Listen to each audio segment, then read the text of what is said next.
வணக்கம். நான் உங்கள் அன்பான சயின்டிபிக் வேதிக் அஸ்ட்ராலஜர் அஸ்ட்ரோ ரஞ்சி பேசுகிறேன். நல்லது நினைப்போம், நல்லதே நடக்கும். தொடர்ந்து நம்மளுடைய சேனல்ல வரக்கூடிய வீடியோஸ்லாம் நீங்க பார்த்துட்டு இருப்பீங்க நம்புறேன். அறிவியல் சார்ந்த ஜோதிட கருத்துக்கள் எந்த விதத்திலும் மிகைப்படுத்தாமல் உள்ளது உள்ளவாறு பார்த்து கொண்டிருக்கிறோம். சயின்டிபிக் வேதிக் அஸ்ட்ராலஜி முறையில பார்த்து கொண்டிருக்கிறோம். எப்படி நம்ம போன ஜென்மத்தில் செய்த பாவ புண்ணியங்கள் பிரகாரம் நாம இந்த ஜென்மத்தில் ஒரு ஜாதகத்தில் பிறந்து கோச்சார அமைப்பும் தசாபுக்திகள் அமைப்பும் ஒன்று சேர்ந்து நம்மளுடைய வாழ்க்கையில சாதகமான பலன்களும் சாதகமற்ற பலன்களும் எப்படி ஒளி தத்துவ பிரகாரம் நமக்கு வாழ்க்கையில நமக்கு கண் முன்னாடி நடத்தி காட்டுகிறதுங்கிறது பார்க்க போறோம்.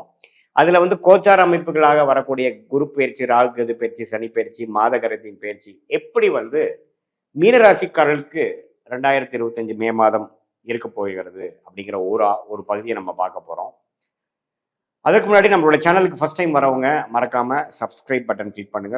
தொடர்ந்து நம்மளோட வீடியோஸ்ல உங்களை அடைந்து அது மூலமாக நீங்கள் கொஞ்சம் மென்டல் கிளாரிட்டி, ப்ரிப்பேர்ட்னஸ், அடுத்த வரக்கூடிய காலகட்டங்கள் எப்படி இருக்க போகிறது, எப்படி நீங்க அலைன் ஆயிக்கலாம், எது மாதிரி விஷயங்கள் உங்களுடைய வாழ்க்கையில அடுத்தக்கூடிய நடவடிக்கையில் வரக்கூடிய மாதிரி டைரக்ஷன் இருக்கு, டைமிங்ஸ் என்ன, எது ப்ராஸ்பெக்டிவா இருக்கு, எது அவ்வளோ ஃபார்ச்சுனேட்டாக அவ்வளோ ஒரு யோகமாக இல்லை அப்படிங்கிறதெல்லாம் நம்ம தெரிஞ்சுக்கிட்டோம்னா அதுக்கு தகுந்த மாதிரி நம்ம வாழ்க்கையை செலுத்தி அது மூலமாக பயன் பெறலாம்ங்கிறது நான் கேட்டுக்கொள்கிறேன்.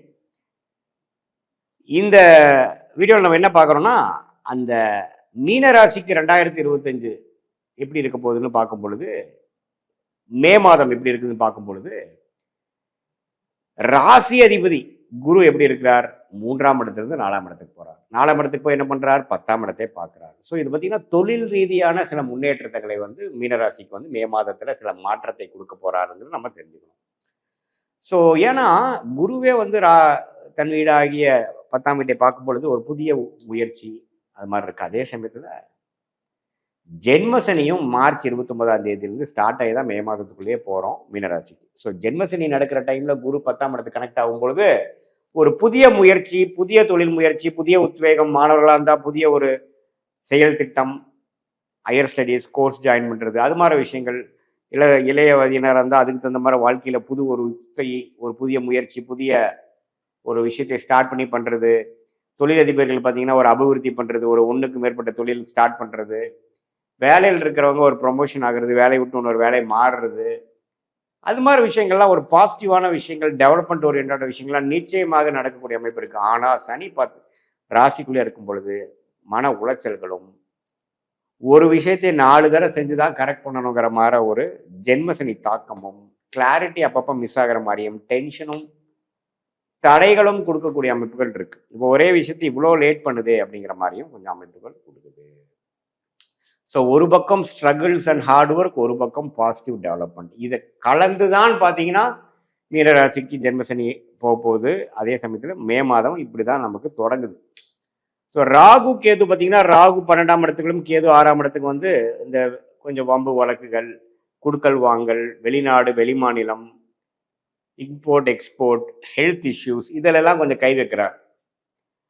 ஸோ ஒரு பக்கம் வேலை பளு, பிரச்சனைகள், பண விஷயங்கள், இதுல எல்லாம் கொஞ்சம் டைட்டு அது மாதிரி போயிட்டு இருக்குது. ஒரு பக்கம் பார்த்தீங்கன்னா கடன் நோய், எதிரி வம்பு வழக்குகள், ஒரு பக்கம் டெவலப்மெண்ட், இது எல்லாமே ஒரு கூட்டு கலவையாக ஒரு அமைப்பாக ஒரு மிக்சடான ஒரு ரிசல்ட்ஸாக, மிக்சடான ஒரு காம்பினேஷனாக மீனராசிக்காரர்களுக்கு 2025 மே மாதம் கொடுக்க போகிறது. இந்த அடுத்த வரக்கூடிய 25ஓட அடுத்த பகுதியை செகண்ட் ஹாஃப் வேணுங்கிற ஒரு ட்ரெண்ட் செட்டராக, ஒரு ஃபார்மேட், ஒரு விஷயத்தை அமைச்சு கொடுக்கக்கூடிய அமைப்பாக கண்டிப்பாக இது மாதிரி ஒரு அமைப்பு மீனராசிக்காரர்கள் கொடுக்குது.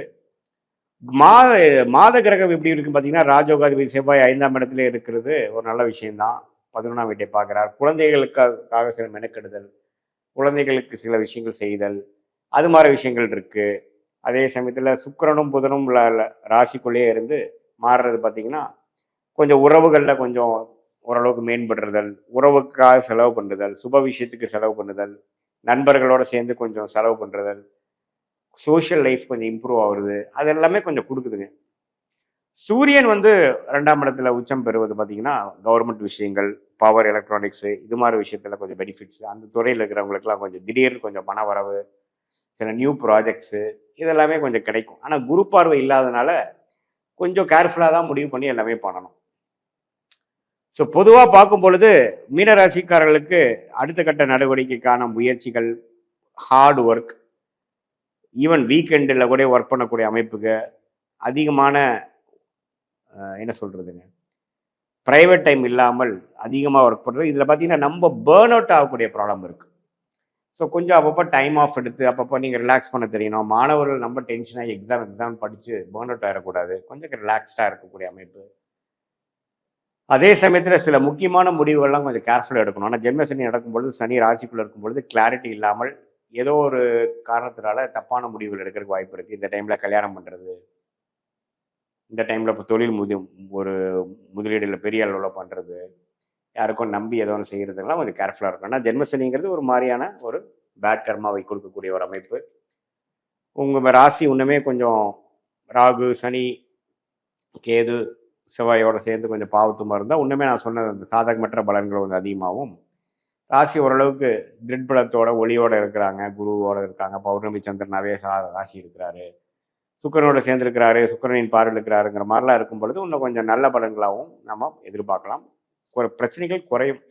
பட் என்ன இருந்தாலும் குரு வந்து 10ஆம் இடத்துக்கு சம்மந்தப்படுது, 8ஆம் இடத்துக்கு சம்மந்தப்படுது, 12ஆம் இடத்துக்கு சம்மந்தப்படும் பொழுது முதலீடு, முன்னேற்றம், இடம் மாறுதல், டிரான்ஸ்ஃபர், ப்ரமோஷன், அது மூலமாக சில மன உளைச்சல்கள், அது மூலமாக கொஞ்சம் கம்ஃபர்ட் ஜோன்லேருந்து வெளியில் போய் கொஞ்சம் டென்ஷன் ஆகிறது, ஜென்மசனி தாக்கத்தில் வர்றது, அப்படிங்கிற மாதிரி ஒரு மிக்சடான ஒரு ரிசல்ட்ஸ் கொடுக்கக்கூடிய ஒரு காம்பினேஷன் வந்து மீனராசிக்காரர்களுக்கு கண்டிப்பாக உண்டு.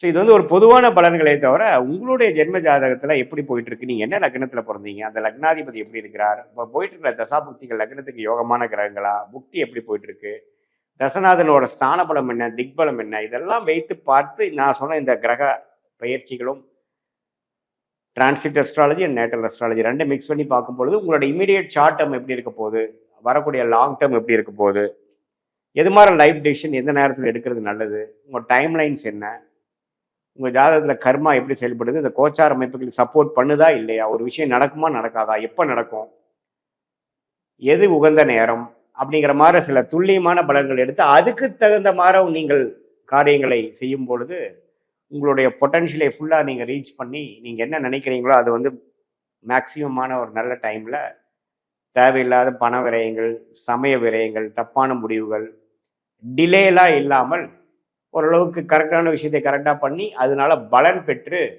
போகலாம். ஏன்னா வாழ்க்கையில் பார்த்தீங்கன்னா நம்ம 1000 வருஷம் வாழ போகிறது இல்லை, ஒரு 60, 70, 75 வருஷம் வாழும்பொழுது ஒரு வருடமும் ஒரு முடிவுகளும் கண்டிப்பாக முக்கியமாக இருக்குது. அது இந்திய வேத ஜோதிடம் சயின்டிஃபிக் வேதிக் அஸ்ட்ராலஜி முறையில் துல்லியமான பலன்கள் எடுத்து அதுக்கு தகுந்த மாதிரி நம்ம வாழ்க்கையை அமைச்சுக்கிட்டோமையானால் நல்ல ஒரு முன்னேற்றம் சீக்கிரமாக பெற்று வாழ்க்கையில் வந்து மகிழ்ச்சியாக வாழலாம்ங்கிறது நான் கேட்டுக்கொள்கிறேன். மீண்டும் மற்றொரு காணொளியில் சந்திப்போம். நன்றி, வணக்கம்.